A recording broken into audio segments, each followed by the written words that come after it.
Assalamualaikum warahmatullahi wabarakatuh. Kami dari kelompok 1, mata kuliah energi baru terbarukan dan smart grid. Di sini kami akan membahas tentang air, gelombang, laut, dan hidrogen. Next. Sebelumnya anggota kelompok kami ada Ahmad Dafar Manda, ada Akila Salsabila, ada Ardian Pramana, Ricky Arian, Rizky Nova Kurniawan, dan saya sendiri Wanda Ilham Wahyudi. Next. Potensi energi air. Indonesia memiliki potensi energi baru terbarukan yang cukup besar. Di antaranya mini atau mikro hidro sebesar 450 MW, biomas 50 gigawatt, energi surya 4.480 MW per hari, energi angin 3-6 ampere, dan energi nuklir 3 gigawatt. Langkah untuk pengembangan mikro hidro adalah dengan mengintegrasi program pengembangan PLTMH, mendorong industri mikrohidro dari dalam negeri, dan mengembangkan berbagai pola kemitraan dan pendanaan yang efektif. Pada awalnya, energi terbarukan tenaga air atau hidropower dianggap sebagai sebuah teknologi karbon netral, yaitu teknologi yang tidak menambah jumlah bersih karbohidrat. Hal ini muncul karbon dioksida. Hal ini muncul dikarenakan cara kerja teknologi ini cukup sederhana, di mana pemanfaatan energi potensial air di ketinggian tertentu yang dikonversi menjadi energi kinetik untuk menggerakkan turbin penghasil listrik. Instalasi teknologi hydropower juga cukup sederhana, seperti dengan membuat waduk atau memanfaatkan run-off river. Studi terbaru menyebutkan bahwa teknologi hydropower tidak termasuk golongan teknologi karbon netral, karena teknologi ini menambah jumlah bersih GHG ke atmosfer. Next. PLTA yang ada di Indonesia, contohnya adalah PLTA Musi Bengkulu, merupakan penopang utama sumber energi baru terbarukan di bagian selatan Pulau Sumatera. Pembangkit ini menghasilkan listrik berdaya 200 MW dengan daya terpasang 3x70 MW. PLTA Singkarat di Sumatera Barat merupakan areal unit induk pembangkit Sumatera bagian selatan, yang kemampuannya mendekati pembangkit Musi, yaitu 175 MW dengan daya terpasang 4x23,75 MW. Daya yang dihasilkan PLTA Musi berkontribusi sekitar 29% terhadap total EBT di UIK SBS. Daya yang terpasang bauran EBT yang meliputi wilayah Sumatera Selatan, Lampung, Bengkulu, Jambi, dan Sumatera Barat sebesar 7,18 MW, 608 MW dari PLTA dan 110 MW dari PLTP Selatan. Selain berkontribusi 30% terhadap EBT di UIK SBS, PLTA Musi juga tulang punggung kelistrikan di sistem Pulau Sumatera. Apabila terjadi blackout, PLTA merupakan unit pembangkit pertama yang bisa menyuplai ke sistem grid 150 kV Sumatera. Next. Yang kedua PLTA Poso adalah PLTA Poso, merupakan pembangkit energi baru terbarukan atau EBT terbesar di Indonesia Timur, dengan kapasitas 515 MW. PLTA Poso merupakan pembangkit yang dibangun dan dioperasikan oleh produsen listrik swasta atau Independent Power Producer atau IPP, PT Poso Energi, anak usaha Kala Group, dan masuk dalam pengawasan PLN Unit Induk Pembangkit dan Penyaluran atau UIKL Sulawesi. Peran PLTA Poso sebagai pembangkit peaker didukung oleh beberapa hal, yaitu pembangkit ini memiliki life storage cukup besar, yaitu Dana Poso. PLTA Poso juga dilengkapi dengan regulating dam yang bisa mengatur debit keluaran dari Dana Poso. Run-off river atau ROR merupakan sistem yang digunakan dalam pengelolaan PLTA Poso, di mana sistem ini mempertahankan aliran sungai selama 24 jam. Selama hanya menggunakan bendungan atau tanggul berukuran cukup kecil sebagai penahan gerbang air. Dari aspek pengembangan energi terbarukan, PLTA Poso berkontribusi sekitar 10,69% dari total bauran EBT sistem kelistrikan Sulawesi bagian selatan. Saat ini, pembangkit ramah lingkungan ini telah terinterkoneksi dengan saluran transmisi 275 kV ke Provinsi Sulawesi Selatan dan juga telah tersambung dengan saluran transmisi 150 kV dari pembangkit ke Kota Palu, Sulawesi Tengah.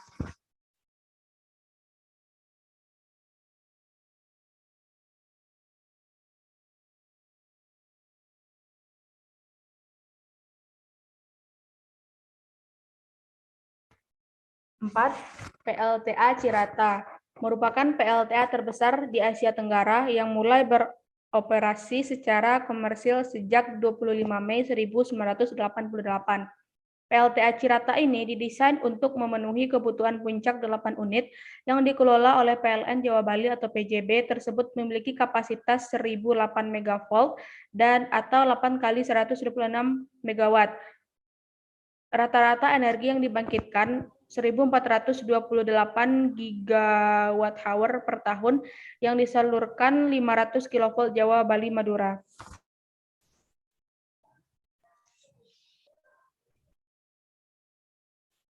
Selanjutnya, potensi gelombang laut.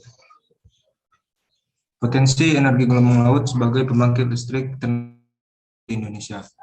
Pada dasarnya, prinsip kerja teknologi yang mengkonversi energi gelombang laut menjadi energi listrik adalah mengakumulasi energi gelombang laut untuk memutar turbin generator. Karena itu sangat penting memilih lokasi yang secara topografi memungkinkan akumulasi energi. Meskipun penelitian untuk mendapatkan teknologi yang optimal dalam mengkonversi energi gelombang laut masih terus dilakukan. Saat ini, ada beberapa alternatif teknologi yang dapat dipilih. Salah satu alternatif teknologi itu adalah dengan menggunakan sistem kolom air berosilasi atau biasa disebut Oscillating Water Column atau OWC. Energi laut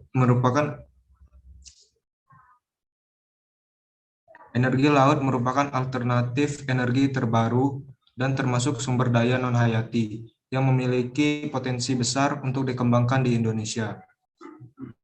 Selain menjadi sumber pangan, laut juga mengandung aneka sumber daya energi yang perannya akan semakin signifikan dalam mengantisipasi berkurangnya pasokan energi konvensional. Diperkirakan potensi energi kelautan mampu memenuhi 4 kali kebutuhan listrik dunia, sehingga di berbagai negara maju telah di pengembangannya berjalan dengan baik dalam skala penelitian maupun komersialnya. Gerakan gelombang di laut dapat menjangkau jarak hingga ratusan kilometer dengan hanya mengalami sedikit pengurangan energi.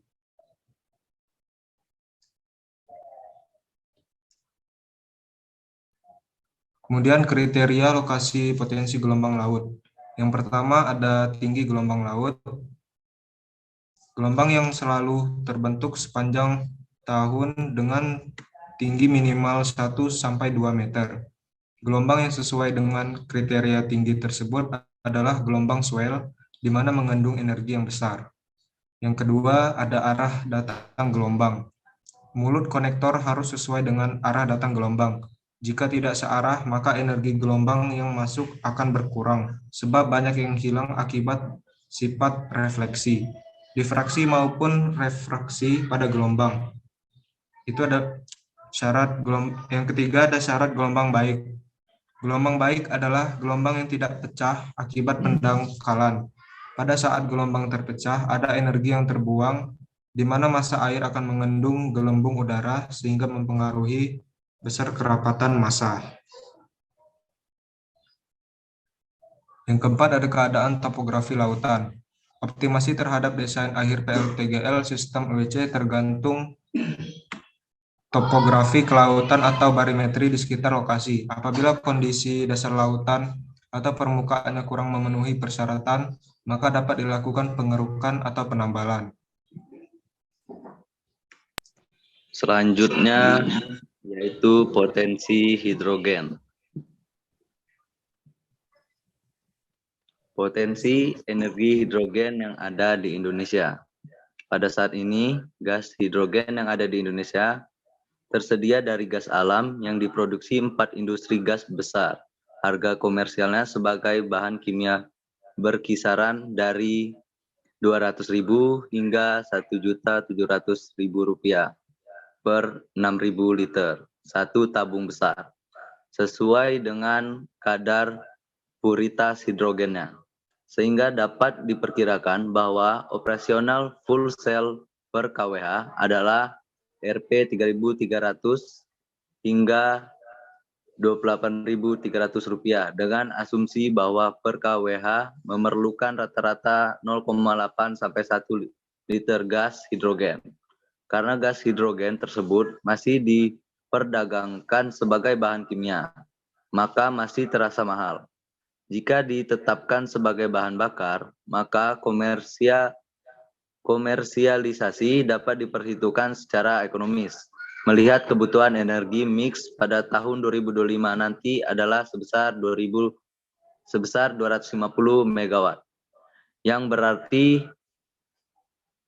demand gas hidrogen diperkirakan mencapai 3,6 juta meter per hari, yang setara dengan 600 tabung besar per hari. Maka dengan kapasitas industri gas hidrogen yang ada di Indonesia sekarang ini, diperlukan 30 kali lipat jumlah perusahaan yang perlu dikembangkan.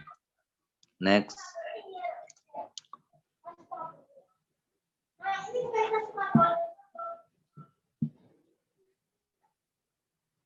Hidrogen dari biomasa berkaitan dengan pemenuhan energi listrik dan penyebaran energi listrik di Indonesia yang tidak merata, terutama di daerah terpencil yang belum dijangkau oleh PLN. Maka dengan memanfaatkan sumber potensi bahan nabati yang ada di masing-masing daerah yang belum tersedia fasilitas listrik melalui teknologi yang akan dikembangkan. Dalam penelitian ini diharapkan dapat memenuhi kebutuhan tersebut. Beberapa keunggulan dari bio H2 antara lain dapat diperbarui dan ramah lingkungan. Hasil samping pembakaran berupa uap air sehingga tidak menimbulkan efek rumah kaca, hujan asam, dan penipisan lapisan ozon. Proses produksi yang dapat berlangsung pada tekanan dan suhu normal. Biaya produksi lebih rendah dibandingkan dengan cara fisik dan kimia, dan dapat memanfaatkan limbah dan sampah organik sebagai substrat fermentasi. Adapun kendala yang dihadapi untuk energi alternatif ini adalah persetujuan publik, penanaman modal yang besar, dan harga ini yang masih jauh lebih mahal dibandingkan bahan bakar lainnya.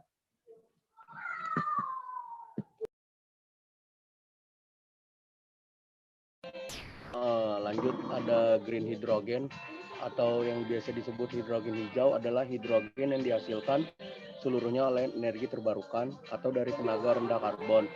Hidrogen hijau memiliki emisi karbon yang jauh lebih rendah daripada hidrogen abu-abu yang dihasilkan oleh reformasi uap gas alam yang merupakan bagian terbesar dari pasar hidrogen. Hidrogen hijau yang dihasilkan oleh elektrolisis air kurang dari 0,1% dari total produksi hidrogen.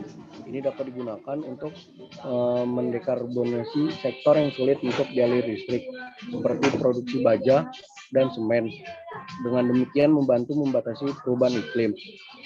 Lalu hidrogen hijau dapat juga dicampur ke dalam pipa gas alam yang ada dan juga digunakan untuk memproduksi amonia hijau. Konstituen utama dari produksi pupuk, disarankan bahwa amonia hijau akan memiliki biaya yang kompetitif dengan amonia yang diproduksi secara konvensional.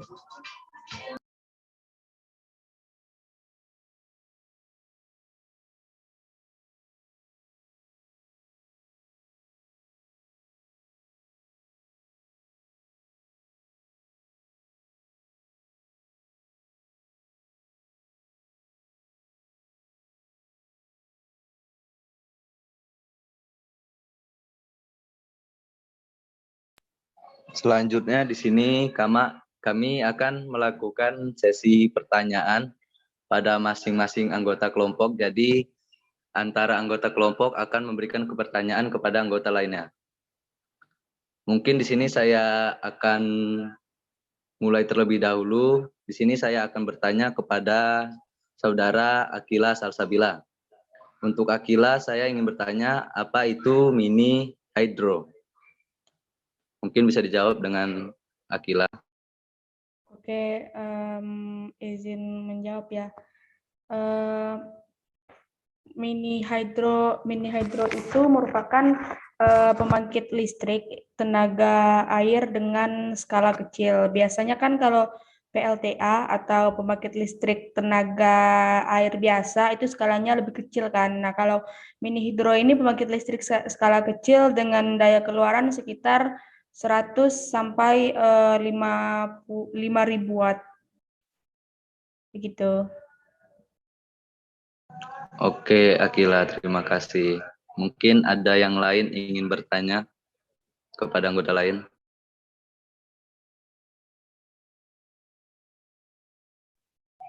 Saya ingin bertanya, apa itu emisi GHG? Mungkin ada yang bisa menjawabnya.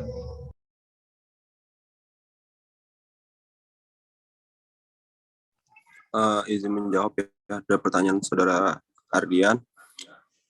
Kalau menurut saya emisi GHG itu atau greenhouse gas itu merupakan energi terbarukan tenaga air yang sering disebut hydropower. Jadi dia bakal mengeluarkan emisi greenhouse gas dalam jumlah yang cukup besar jika dibandingkan dengan perkiraan sebelumnya.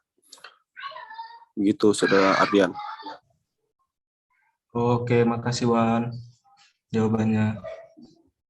Saya juga ingin bertanya, jadi kan tadi itu kita bahas tentang hidrogen ya. Kalau misalnya air sama gelombang laut, mungkin saya sudah tahu. Tapi kalau kalau hidrogen itu bisa lebih dijelaskan, maksudnya apa itu energi hidrogen? Begitu, terima kasih. Izin menjawab ya. Di sini energi hidrogen itu energi sekunder yang bisa dibuat melalui pembusukan gas alam seperti minyak bumi, batu bara, dan air. Kalau dia itu dicairkan di bawah suhu minus 263 derajat Celcius, volumenya itu nanti akan berkurang menjadi 1/800. Jadi jika dikompresi ke dalam tangki tekanan tinggi, mudah disimpan dan diangkut. Gitu kira-kira. Oke, terima kasih. Izin bertanya. Saya ingin bertanya bagaimana sih prinsip cara kerja mengubah energi gelombang laut menjadi energi listrik? Apakah ada yang bisa membantu saya untuk mencari jawabannya? Terima kasih. Izin menjawab untuk saudara Wanda. Jadi pada dasarnya itu prinsip kerja teknologi yang mengkonversi energi gelombang laut menjadi energi listrik itu adalah dengan cara mengakumulasi energi gelombang laut itu untuk memutar turbin generator. Jadi dari energi gelombang laut itu, sehingga energi dari gelombang laut itu bisa memutar turbin generator. Nah, jadi dari situ energi gelombang laut itu bisa kita ubah menjadi energi listrik. Mungkin itu saja. Baik, terima kasih, saudara Adrian. Jawabannya sangat membantu. Sama-sama.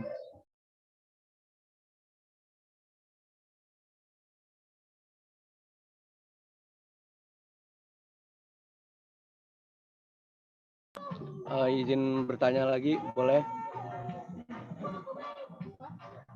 Izin bertanya ya. Nah, kan tadi tuh kita udah ngebahas tuh tentang air gelombang laut, terus dan hidrogen. Nah, dari potensi itu tuh mana sih yang bagus untuk kita terapkan di Indonesia gitu? Yang bisa di apa ya? Yang bisa kepake lah di Indonesia gitu. Nah, mungkin saya izin memberikan pendapat saya. Kalau dari ketiga energi kayak air, arus laut, sama hidrogen, sebenarnya itu bisa diterapkan di Indonesia. Cuma kan karena masih ini tergolong energi baru terbarukan, di mana yang penerapannya itu masih sedikit. Karena kita itu masih terfokus pada energi fosil. Menurut saya itu yang paling pas atau yang paling efisien atau efektif lah kita terapkan di Indonesia itu mungkin yang pertama itu adalah energi air, di mana seperti yang kita ketahui bahwa Indonesia itu banyak terdiri dari pulau-pulau yang dikelilingi oleh laut dan danau. Karena kan tadi PLTA itu sendiri yang menerapkan sistem run of river kan atau ROR menggunakan waduk atau bendungan. Dan juga di Indonesia sekarang ini PLTA ini juga sudah sangat banyak itu seperti PLTA Cirata tadi atau PLTA yang terbesar di Pulau Sumatera yaitu PLTA Sungai Musi dan PLTA yang terbesar di Sulawesi. Mungkin teman-teman lain ada tambahan, disilakan. Sedikit menambah ya. Tadi kalau dari saudari Akila mungkin dia lebih ke arah energi air. Kalau dari saya juga sih setuju dengan saudari Akila. Dan untuk yang energi selanjutnya menurut saya ada energi greenhouse gas. Karena menurut saya greenhouse gas ini merupakan energi yang ramah lingkungan. Jadi dia tidak ada polusi yang dihasilkan dari itu, seperti adanya juga banyak energi-energi potensi dari green hidrogen ini yang masih belum diolah oleh Indonesia. Jadi masih banyak potensinya yang belum tergali. Terima kasih.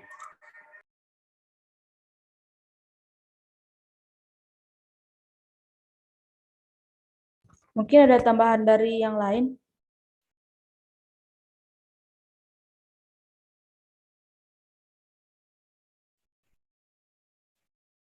Sepertinya cukup ya. Oke, karena mungkin waktu sudah mendekati azan untuk sholat, mungkin diskusi kita pada siang sore hari ini dicukupkan sampai di sini. Sebelumnya, terima kasih atas kehadiran semuanya. Saya tutup. Assalamualaikum warahmatullahi wabarakatuh. Waalaikumsalam. Waalaikumsalam warahmatullahi wabarakatuh.